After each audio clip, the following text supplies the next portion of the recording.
Il ritorno dei Maya. Intervista a Quetzal Shah, lo sciamano. Tratto da Isola che non c'è online. Per secoli la saggezza spirituale degli antichi Maya è rimasta un mistero. Scomparvero senza un motivo apparente, lasciandosi dietro complessi monumenti pittografici, un calendario e un sistema matematico estremamente evoluti, e codici profetici, che oggi schiudono le porte delle stelle. La più sconvolgente rivelazione dei Maya è il calendario Tzolk'in, che predice con impressionante precisione gli anni solari e lunari nonché le eclissi di sole, fino ad un futuro molto lontano. Com'è possibile che questa cultura primitiva, che ancora non aveva padroneggiato l'uso della ruota, conoscesse gli eventi futuri, che avrebbero, oltretutto, portato alla distruzione della sua stessa civiltà? Inoltre, perché il loro calendario profetico termina nell'anno 2012? La seguente intervista cercherà di rispondere a queste e a molte altre domande sul misterioso mondo dei Maya. Quetzal Shah, sciamano Maya azteco, è nato a Città del Messico il 2 dicembre del 1964. Egli rappresenta i 27 anziani dei diversi gruppi etnici delle Americhe. Quetzal Shah ha passato gli ultimi 10 anni decifrando più di 777 antichi manoscritti delle culture Maya, Azteca, Tarahumara, Chichimeca, Inca, Rapa Nui ed Egizia. Ha anche interpretato il manoscritto Chichimeca sulle acque curative di Tlacote Querétaro, Messico. Studente nelle università di Teotihuacan, Chichén Itzá, Monte Albán, Palenque, Tula, Tulum, Tonina e di altri siti archeologici in Messico, oltre che a Tikal in Guatemala, Machu Picchu in Perù, Copane in Honduras ed in altri luoghi dell'America Latina, Africa, Grecia, Egitto ed Europa. Fondatore nonché presidente dell'organizzazione non profit Unificazione Internazionale delle Culture Preispaniche, è compartecipante e delegato delle Nazioni Unite per la pace nel mondo. Gli è stata consegnata una bandiera, che simboleggia l'alleanza di tutte le razze unite sotto un unico sole ed un unico cuore. Autore di Sistema de Curaciones Maya, dove parla delle tecniche terapeutiche tradizionali Maya, l'acqua curativa di Tlacote, la donna d'oro e di creazione lunare nella New Age, ha anche prodotto numerosi libri e cassette sulla meditazione Maya azteca. Quetzal Shah insegna le sue tecniche in Argentina, Messico, Uruguay, Bolivia, Cile, Spagna e Stati Uniti. Vive tra Los Angeles, in California e Chichén Itzá, in Messico. Quetzal Shah, cosa è esattamente uno sciamano? Il termine sciamano indica un livello spirituale di trasformazione negli esseri umani, che viene raggiunto attraverso la disciplina ed il contatto con l'essenza della natura. Cosa intende per essenza della natura? Quando ci concentriamo dal centro della nostra interiorità, apriamo delle porte che ci connettono con la natura. Integrando noi stessi con la sua essenza, entriamo in connessione con tutto ciò che esiste. Qual è la sua missione in qualità di sciamano Maya azteco e come lo è diventato? Ho viaggiato per il mondo, visitando tutti i sacri templi delle differenti culture della terra. Ho avuto contatti con alcuni maestri ascesi che mi hanno rivelato un'infinità di segreti, che parlano di preparativi e di profezie per il futuro. La mia missione è decifrare i sacri codici, che interpreto tramite il linguaggio dello spirito. Ho avuto 2 cerimonie di iniziazione, la prima quando avevo 9 anni, nella città di Teotihuacan e la seconda all'età di 17 anni, nella città sacra di Chichén Itzá, da parte del maestro asceso Quetzalcoatl, anche noto come Kukulkan. Grazie alle mie iniziazioni ho incominciato a decifrare il sapere universale conservato nei luoghi sacri del mondo, come la Grande Piramide in Egitto, Tikal in Guatemala e Machu Picchu in Perù. Dal contatto con i templi sacri ho imparato ad interpretare il linguaggio dello spirito o ciò che si chiama l'energia di Kukulkan. Attraverso questa energia l'informazione eterica si materializza in un linguaggio, che diviene un mantra nel mondo fisico. I mantra ci aiuteranno a far evolvere il nostro io interiore o spirituale. In questa nuova era è essenziale l'attivazione delle 108 dimensioni Maya. Per lo sviluppo della nuova razza solare questa indicazione è stata lasciata nei templi Maya specificatamente per il nuovo millennio. I Maya vissero qui migliaia di anni fa e sembra siano scomparsi senza lasciare traccia. Chi erano veramente e perché hanno tramandato una tale mole di informazioni profetiche? I Maya scomparvero dalla terra lasciandoci i loro sacri templi del sapere perché potessimo prepararci per la nuova razza del futuro. Provenivano da Plutone, Nettuno ed Urano ed in ogni tempio sacro lasciarono i segreti della matematica e dello spirito. Sono state condotte molte ricerche, in tutto il mondo, riguardo chi fossero realmente i Maya e dove siano andati quando scomparvero. Essi vennero dalle stelle per portarci il loro sapere, attraverso il linguaggio sacro dello spirito di Kukulkan, crearono una geometria cosmica e dei nuovi sistemi solari.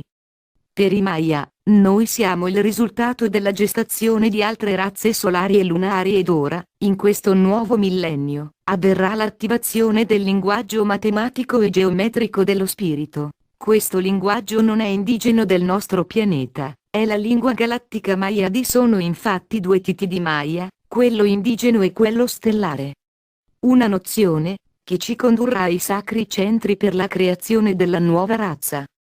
Come spiegherebbe il concetto di linguaggio matematico e geometrico dello spirito? Si tratta di un processo micro e macrocellulare generato dalla mente eterica, aurica ed astrale. I nostri corpi e le nostre menti vivono anche in altre dimensioni. I Maya parlano di 108 dimensioni perché non si riferiscono all'evoluzione dell'io interiore ma del sedimensionale e cosmico. Parlano della creazione del sistema solare perché, quando i loro cuori sono aperti, gli esseri umani hanno la capacità di trasformarsi in dei che possono creare in altre dimensioni. Così è nata la geometria creatrice delle forme fisiche e dimensionali, come gli oceani, le montagne e qualunque altra cosa, cui la scienza non è riuscita a trovare risposta. La matematica Maya è un linguaggio astrale dello spirito, che spiega i codici dei luoghi divini. Luoghi divini? Si riferisce a siti come le rovine di Tikal, Tulum, Palenque eccetera. Sì, vi sono moltissimi templi sacri ai Maya in Messico, Belize, Honduras e Guatemala. Quando visito questi luoghi, semplicemente toccandone fisicamente le pietre ricevo informazioni. Tutti i siti sono codificati.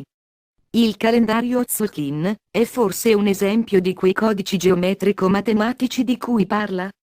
Il calendario Maya è il cervello astrale ed aurico, che crea nuovi pensieri in altre dimensioni. Non si tratta di semplici supposizioni ma del pensiero, che ha contribuito a creare questo sistema stellare. Per esempio, quando entriamo in contatto con il nostro io interiore, siamo coscienti delle nostre azioni nella vita quotidiana e desideriamo trascendere le nostre limitazioni e legami, è allora che entriamo nel luogo sacro per l'iniziazione. Nel tempio riceveremo la conoscenza custodita, un sapere proveniente dal passato, dal presente e dal futuro, come predissero i Maya.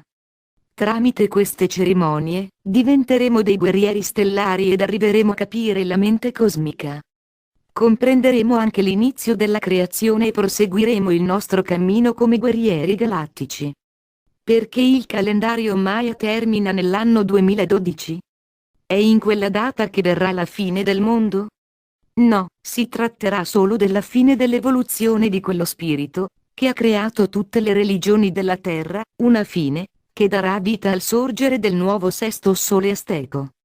Il nuovo sole rappresenta le emozioni della natura, del mondo vegetale, minerale e di tutti gli elementi, inclusi gli esseri umani.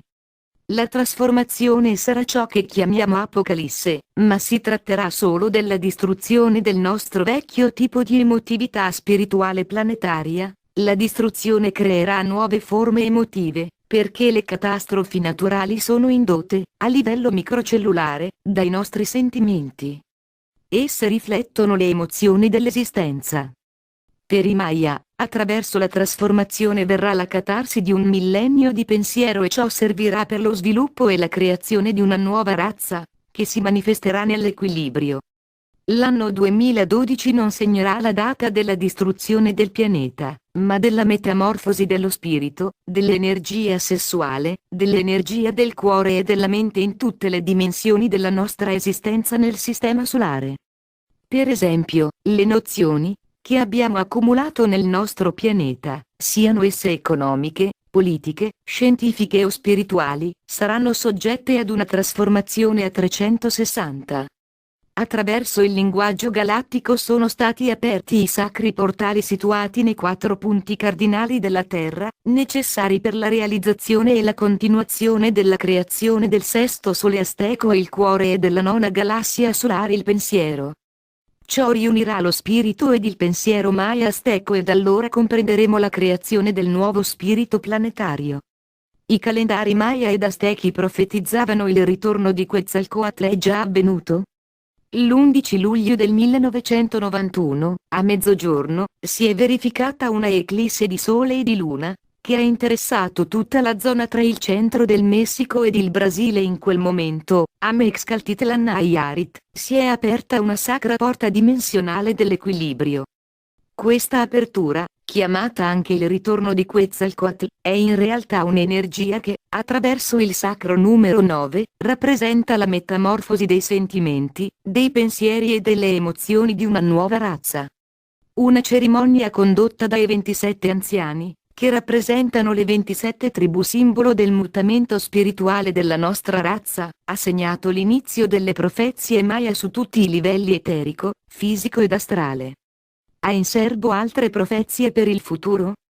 Il 28 aprile 2024 vi saranno 3 giorni di oscurità sul pianeta, quale conseguenza diretta delle trasformazioni della natura e della Terra attraverso la quinta dimensione.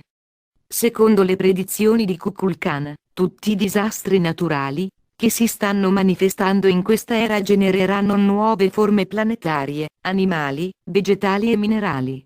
Tutti i microrganismi subiranno una mutazione, perché l'ingresso nella quinta dimensione darà vita a nuove specie microorganiche ed influenzerà il microcosmo, creando quei nuovi modelli matematici e genetici, che altereranno le stelle e causeranno un fenomeno di genesi. Nel 2029 si avrà la formazione di un secondo Sole, che durerà 27 ore e saremo in grado di osservarlo dall'Oriente, rivolti verso la sacra porta del Tibet. Quando il fenomeno avrà luogo, l'essere umano accederà alla quinta dimensione ed il nostro Sole entrerà nella nona dimensione. Si tratterà di un riflesso solare che completerà un millennio di pensiero. Quando questo fenomeno si manifesterà, l'uomo entrerà in una nuova fase lunare, che lo alimenterà e la donna passerà invece ad una fase solare, secondo le profezie di Quetzalcoatl. Egli parlò di 9 profezie, che inizieranno ad avverarsi nel 2012, data che segna la fine di un ciclo cellulare modellato dalla mente dei Maya nella rappresentazione del calendario Maya, chiamato Tzolk'in.